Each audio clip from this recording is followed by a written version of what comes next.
Gennady, did you? Yeah, since we raised the issue of consciousness, of course, science attempted to answer this question. I would refer to the work of Jean Piaget. We live in a spatio-temporal world, and we frequently talk about reality in terms of space and time, forgetting that our categories from space and time are not always applicable. For example, you know, we separate subject and object, and we think that they're ontologically totally different. Modern science is based on it. But can we really do it? Psychologist Jean Piaget analyzed how children construct reality and how at the same time as they construct the world in the first year of their life, they construct their own mind. Where is the difference between subject and object? They're poles of the same continuum, this process. Consciousness emerges as a result of this process. This process, if we take evolution seriously, and we should as we believe in science, where did it come from, if not from cosmos? There must be something in cosmos that creates potential and possibility for us to develop consciousness. And it does. May I follow that? I had a question for David just along those lines. And as many people here know, the German philosopher Schopenhauer had a theory of a kind of underlying metaphysical force called the will. And the will he saw manifesting itself in everything. And it was a sort of a theory of everything, and it was a theory of all motion, Schopenhauer said that it manifested itself most directly in music. When I read David's works, I thought, well, this is reminiscent in an interesting way of Schopenhauer, because Schopenhauer's will is a sort of force beyond us all that manifests itself in all human creativity, all human movement, all change, all everything. And that force is discernible in sort of all things. Now, that version of kind of philosophical romanticism was criticized on a number of points, but what I wanted to ask here for today is what Schopenhauer did was to really displace autonomy and responsibility and choice from the individual, in this case, let's say the composer, the musical composer, music manifesting the will sort of beneath the metaphysical power and force beneath everything, working its way out almost hydraulically. That force is the real source of all expressive content in the world. In fact, it's the source, he said, of everything. And so that force is actually what is manifesting itself through mere human beings who happen to be the instrument of that force, who think they're composing, Beethoven's Fifth, but actually it's the force doing it. It's actually the will beneath that that's manifesting. And I wondered, in David's work, David, where is the potential? Is it out there manifesting itself somewhat like Schopenhauer through us, or is it in fact in us individually, or have I got a bad question that's too bifurcated? Well, whenever I watch or listen to philosophical discussions like this, when someone pegs a question to a particular philosopher and asks for an answer pegged to that philosopher, it assumes that everyone in the room knows everything about that philosopher. So, seriously, wait. So that's what I try to give brief. So therefore, all right. So So I'd like to limit the question to the dynamics, which was the end part of your question. Yeah. Okay. So I think I've been pretty clear that I perceive that the force, that this quest potential is within all of us, but we also swim in that river, so to speak. We swim in that cosmic river of potential. And that would be the very to the point answer to your question. I believe it's in us, but we also sort of swim in the cosmic river of potential. Does that make me a volitional agent, or does that make me a sort of puppet of some other thing? No, it means that if you sort of get into the water and swim, you'll sort of get traction. Right. But you can choose not to engage. Right. For sure, for sure. Yeah. That's the hypothesis. Yeah. By the way, I just want to say one sort of footnote to our conversation. I just want to remind everyone that a lot of us have philosophical academic friends. The greatest kindness and cooperation we can show is to hammer each other with extremely difficult questions to sharpen the position at hand and to better understand it. And so I hope that no one misunderstands the nature of that project. It's cooperative, and we all see ourselves as working together. Anything else from the... No, I guess I misunderstood the panel, so I didn't hear comments about Summa. I was told we were just going to take questions about the topic of theology, religion, science, and metaphysics. So that was what I understood we were doing here. I didn't know we were going to talk about Summa. Oh, yeah, we were, you were right. We're about to open up to that. Okay. And now sort of turn to larger connection. We kind of focus on David's work for the second part, open it up to the entire conference, the entire theme of Because I just... everything you've done here. Yeah, No, you were quite, sorry. There were two parts. I didn't make that clear at the beginning. Gennady. Maybe I want to say something that I would invite the panel to respond. We make these differentiations: philosophy, metaphysics, science, religion. But isn't that all part of human reason? There was time when religion and science were getting along very well together. Science was religion promoted science. It created the basis for scientific thought. I'm more sympathetic to David's probably vague description, where he tries to bring it all together. And I think the reason what attracted me to this conference is precisely this sort of openness and willingness of people who come from very different directions to cross over to each other and interact. And let me give you one simple example. A child is born. The child has physiological functions. Child sees and child hears. And these functions know nothing about each other. They're totally separate. No connection between them. In the course of the first year of his life, or her life, the child learns to hear when he sees and to see when he hears. And the child is 10 months, he hears mommy's voice, he looks around, he's looking for an image. By the end of the first year, the child can combine hearing and seeing and construct symbolic thought that is incredibly powerful. It is neither hearing nor seeing, but something totally different, something irreducible. If this is not a creation, I don't know what is. And it comes from nowhere. Doesn't seem, you cannot causally explain it by reducing it to either hearing or seeing.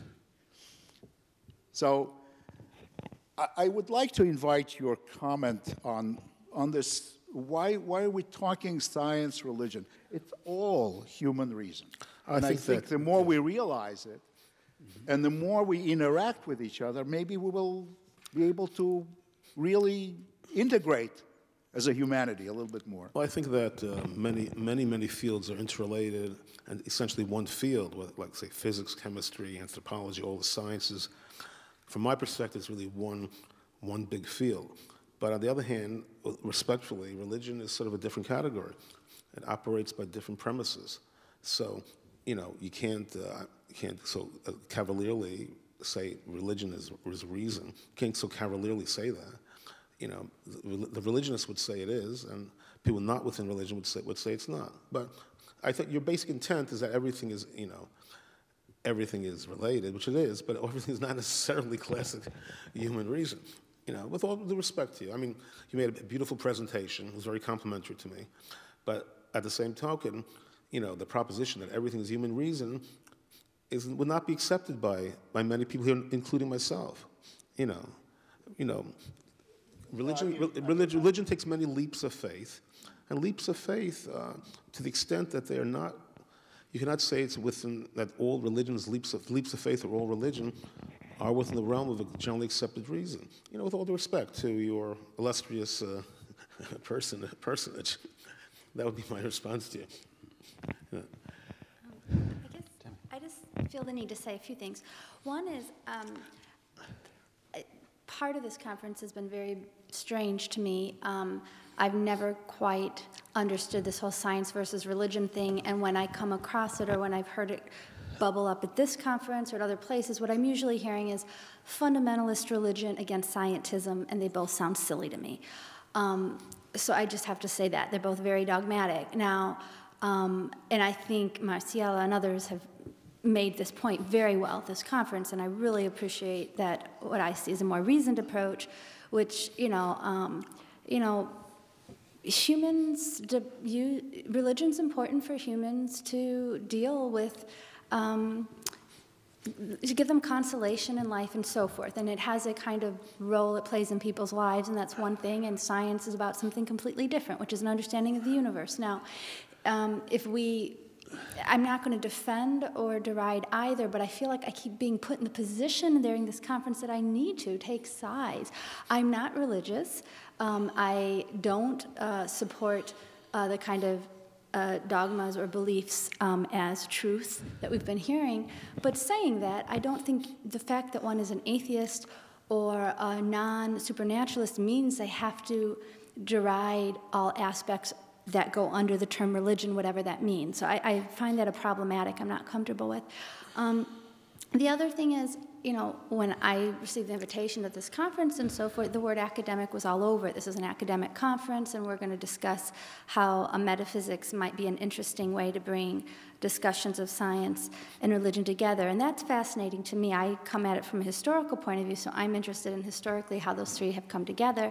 So I'm excited to sort of see how that has resonance with current discussions. And I would have loved to have that conversation, because the work that I presented today, I see many similarities to the kind of conversation we had at this conference. And so I'm very interested in how really we're asking a lot of the same questions in a different way. And so I would love to sort of talk about that. But yes, when I'm asked a question, I'm going to respond in an academic way, because I am here as an academic. And so I just want to say that I'm not going to apologize for that. That's why I'm here. So I find these concepts very interesting, and I've been really enjoying the conversations, and I really want to push these ideas. As you say, I think that's what we do. That's actually how we honor the discussion. We push it, we criticize if we see a problem, we try to understand. We make comparisons so we can try to understand. It's not to deride. So I'd like to have those conversations, but also not be shut down that, well, that's too academic or too complicated. Well, then I don't know why I'm being asked to talk about it, I guess. I just have to say that, because I feel like I've been put in a position that sort of misled me about what I'm supposed to do here, and I just need to say that. So. Bernhard, do you I think Dr. Atkins. Yes, let's go back. Was good.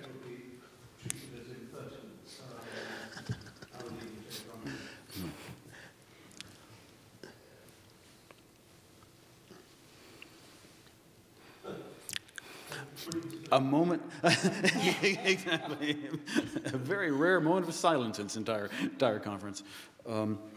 The question of the relation between science and religion is, I think, one that takes many, many faces, and one form of that can be what's the difference, what's the line of demarcation. I imagine that there are many. There's a question of ways in which they're compatible, ways in which they can be sympathetic to each other but different, and ways in which they are in fact different and incompatible. Those are all interesting, I think, ways of approaching the question of the relation, or really the relations between science and religion. But if I may, I just want to go back to one more version of that question, and it's this: if someone says subjectively, I feel that. So a knowledge claim in philosophy: I know that my Redeemer liveth. I know blank. I know. In that case, you have a claim of knowledge. Now, do we want to bring the best philosophy we can find in to help clarify and better understand that question? Or do we want to say, on the other hand, that that's a subjective utterance. That's the kind of thing that is one's own business. That's the kind of thing that, you know, you can say, I can say, anybody can say. And in fact, the saying of it is itself its own confirmation. In which case, any appeal to sort of what philosophy can offer becomes sort of irrelevant. It seems to me that these are two very different kinds of projects.